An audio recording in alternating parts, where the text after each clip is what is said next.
থেকে ভয় ভীতিকে অপসারণ করা, মানুষকে নির্ভয় দেওয়া আর প্রশাসনকে বুঝিয়ে দেওয়া যে রাজ্য প্রশাসনের কর্তাদের নিয়ন্ত্রণে তারা নেই।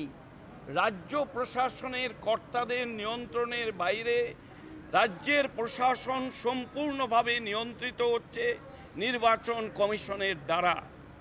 এইটা বুঝিয়ে দিতে হবে, তাহলে পরে তারাও নিরপেক্ষভাবে কাজ করবে।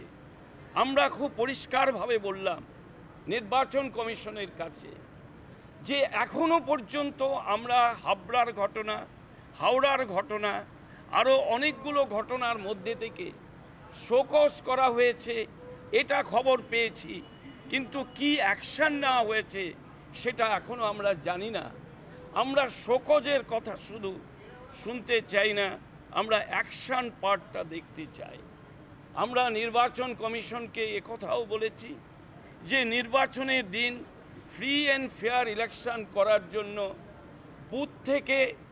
বুথের অভ্যন্তরে এবং বুথ পরিচালনার সম্পূর্ণ দায়িত্ব সেন্ট্রাল রিজার্ভ ফোর্সকে দিতে হবে।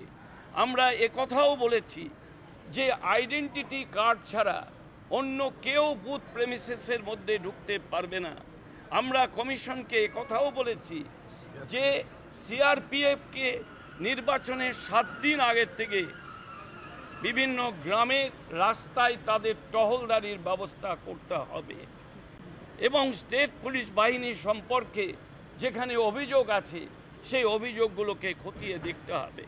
আমরা একথাও নির্বাচন কমিশনকে বলেছি এমসিসি অনুযায়ী এই নির্বাচন ঘোষণার পর বহু জায়গায় কাজ বন্ধ থাকে, কিন্তু খাবার জলের জন্য টিউবওয়েল রিপেয়ারিং বা টিউবওয়েল বসানোর ব্যাপার যেন বন্ধ না থাকে।